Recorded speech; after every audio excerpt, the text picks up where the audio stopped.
तो आज हम डिस्कस करेंगे मैग्नेटिक फील्ड या मैग्नेटिक फील्ड इंडक्शन के बारे में। तो मैग्नेटिक फील्ड जो है वो आपका दो तरीके से हो सकता है, दो चीजों की वजह से हो सकता है। एक तो मैग्नेट की वजह से हो सकता है, दूसरा करंट कैरिंग कंडक्टर के कारण भी हो सकता है। जैसे कि हम पहले टॉपिक में पढ़ चुके हैं और स्टेट एक्सपेरिमेंट में भी हमने पढ़ा कि जहां पर करंट होता है वहां पर मैग्नेटिक फील्ड होता है। तो यहाँ पर मैग्नेटिक फील्ड जो है वो दो चीजों की वजह से होता है, एक तो मैग्नेट की वजह से होता है, एक करंट कैरिंग कंडक्टर की वजह से होता है। तो दोनों ही केस कंसीडर करते हैं। जैसे मान लो आपके पास एक मैग्नेट है इस टाइप से, जिसके दो एंड होते हैं, एक नॉर्थ होता है एक साउथ होता है। ठीक है भाई। ऐसे ही एक करंट कैरिंग कंडक्टर है जिसके अंदर से करंट फ्लो करता है ए बी। ए बी एक क्या है, कंडक्टर है जिसमें से करंट फ्लो करता है आई। ठीक है भाई। तो ओरिस्टेड एक्सपेरिमेंट में हमने पढ़ा जहां पर करंट होगा वहां पर भी मैग्नेटिक फील्ड होगा। अब मैग्नेटिक फील्ड क्या होता है, इस मैग्नेट के चारों तरफ वह एरिया जहां तक इसका मैग्नेटिक इफेक्ट पाया जाता है। ऐसे ही इस करंट कैरिंग कंडक्टर के चारों तरफ वह एरिया जहां तक मैग्नेटिक इफेक्ट पाया जाता है, उस एरिया को बोलते हैं हम मैग्नेटिक फील्ड। ठीक है भाई। कोई भी करंट कैरिंग कंडक्टर है या फिर मैग्नेट है, उसके चारों तरफ वह स्पेस या वह एरिया जहां तक उसका मैग्नेटिक इफेक्ट पाया जाता है, उसको बोलते हैं मैग्नेटिक फील्ड। अब जैसा कि हमें पता भी, जहां पर नजदीक होंगे तो मैग्नेटिक फील्ड की वैल्यू ज्यादा होगी, जैसे जैसे हम दूर जाएंगे मैग्नेटिक फील्ड की वैल्यू क्या होती चली जाएगी, कम होती चली जाएगी।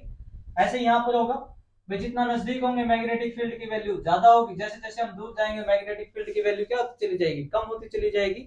अब किस पॉइंट पर मैग्नेटिक फील्ड की कितनी वैल्यू है उसको बोलते हैं मैग्नेटिक फील्ड इंडक्शन, जिसको हम बी से लिख सकते हैं, बी से लिखते हैं बेसिकली मैग्नेटिक फील्ड इंडक्शन।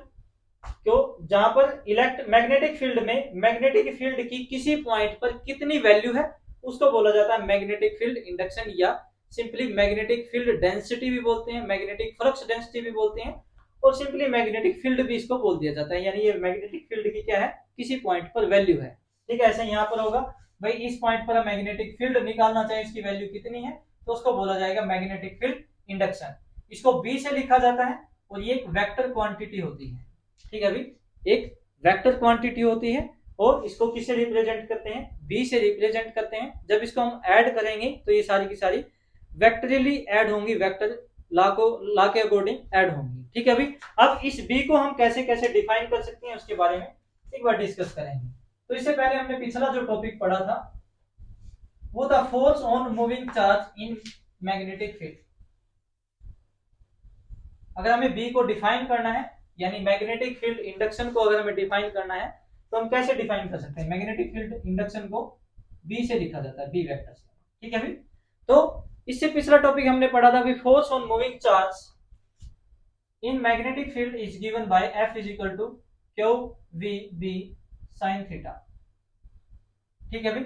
यहां से हम बी की वैल्यू को डिफाइन कर सकते हैं। कैसे डिफाइन करेंगे, अगर भी मान लो इसका एक डायग्राम था, यहाँ पर मैग्नेटिक फील्ड था बी, यहाँ पर एक चार्ज था क्यू जो वी वेलोसिटी के साथ मूव करता है थीटा एंगल के साथ। अब मान लो जो यहाँ पर चार्ज है उसकी वैल्यू हो जाए 1 कूलम और वेलोसिटी हो जाए 1 मीटर पर सेकेंड, और जो थीटा है उसकी वैल्यू हो जाए 90 डिग्री। ठीक है भाई, थीटा 90 डिग्री यानी वो वाई एक्सिस के लोग मूव करने लग जाए। ये वाई एक्सिस थी, अगर चार्ज जो है इस डायरेक्शन में मूव करने लग जाए और चार्ज की वैल्यू कितनी हो, 1 कूलम हो, और वेलोसिटी कितनी हो जाए 1 मीटर पर सेकेंड, तो उस केस में F इज इक्वल टू क्या हो जाएगा, यहाँ पर 1, वेलोसिटी भी 1 इंटू बी और साइन 90, साइन 90 की वैल्यू भी 1 होती है, तो F इज इक्वल टू किसके बराबर आ जाएगा, बी के। तो इसका मतलब क्या हुआ, जो मैग्नेटिक फील्ड इंडक्शन है या मैग्नेटिक फील्ड इंडक्शन या मैग्नेटिक फ्लक्स डेंसिटी इसको बोलते हैं, या सिंपली मैग्नेटिक फील्ड भी बोल दिया जाता है। तो मैग्नेटिक फील्ड इंडक्शन किसके बराबर है, फोर्स के बराबर है। किस पे लगेगी ये फोर्स, 1 कूलम चार्ज पे लगेगी। कब लगेगी, जब वो 1 मीटर पर सेकंड से परपेंडिकुलर टू मैग्नेटिक फील्ड अगर मूव करता हो, तो उसके ऊपर जो फोर्स लगेगी वो मैग्नेटिक फील्ड इंडक्शन के बराबर होगी। यानी जब कोई charge 1 coulomb charge 1 metre per second से मैग्नेटिक फील्ड के परपेंडिकुलर मूव करता है, तो उसके ऊपर लगने वाली जो फोर्स है वो किसके बराबर होगी, मैग्नेटिक फील्ड इंडक्शन के बराबर होगी। ठीक है, अभी यही डेफिनेशन है। when 1 coulomb charge moving with 1 meter per second perpendicularly to magnetic field B, then the force is equal to the magnetic field induction। ठीक है भाई, यहाँ से मैग्नेटिक फील्ड इंडक्शन के बराबर जो होगी फोर्स होगी। ठीक है भाई, उसके बाद अब इसकी एसआई यूनिट क्या होंगी, यहां से हम बी को डिफाइन कर सकते हैं, बी की वैल्यू निकाल सकते हैं। अब बात आ जाती है इसकी एसआई यूनिट की। ठीक है भाई, यहां से अगर बी की वैल्यू हम निकालें तो बी की वैल्यू क्या होगी, इसको बी को छोड़ के F by q v sine theta, ये बी की वैल्यू आ जाएगी। ठीक है भाई, अब इसकी अगर एसआई यूनिट हमें निकालनी हो तो एसआई यूनिट क्या होंगी, यहां से Newton coulomb metre per second, velocity की होती है साइन थीटा की कोई यूनिट नहीं होती, तो इसको हम कैसे लिख सकते हैं, न्यूटन सेकंड, ये प्लस का हो जाएगा पर कूलम्ब पर मीटर, इस टाइप से लिख सकते हैं। ठीक है भाई, न्यूटन ये ऊपर जाके पर कूलम्ब हो जाएगा, ये पर मीटर हो जाएगा, ये सेकंड हो जाएगा। ठीक है, तो एक तो ये ऐसा यूनिट होती है इसकी, इसी को बोलते हैं टेस्ला। इसी को क्या बोला जाता है अभी, टेस्ला भी बोला जाता है। इसके ऐसा यूनिट क्या होते हैं, वैसे बेसिकली टेस्ला होते हैं। और तीसरी जो यूनिट होती है इसकी वो होती है weber per metre square, weber per metre square, या इसको लिख सकते हैं वेबर पर मीटर स्क्वायर, इस टाइप से भी लिखा जाता है। तो इसकी एसआई यूनिट जो होती है वो तीन तरह से लिखी जाती है मैग्नेटिक फील्ड की। एक तो होती है टेस्ला सिंपली, एक होती है न्यूटन सेकंड पर कूलम्ब पर मीटर, ऐसी ही होती है तीसरी वेबर पर मीटर स्क्वायर। ये हम आगे पढ़ेंगे मैग्नेटिक फ्लक्स की जब बात करेंगे, वहां पर पता लगेगा आपको वेबर पर मीटर स्क्वायर कैसे होता है, क्योंकि मैग्नेटिक फ्लक्स के यूनिट होते हैं वेबर। ठीक है, वहां से आएगी ये वेबर पर मीटर स्क्वायर, फिलहाल इसको याद रखेंगे। उसके बाद आता है इसका, अगर हमें 1 टेस्ला की वैल्यू को डिफाइन करना हो, ठीक है भाई, वो 1 टेस्ला हम कैसे डिफाइन कर सकते हैं वो भी हम यहीं पर पढ़ेंगे। तो 1 टेस्ला कैसे डिफाइन करेंगे, ठीक है भाई। अब यहां पर वैल्यू अगर हमें 1 टेस्ला निकालनी हो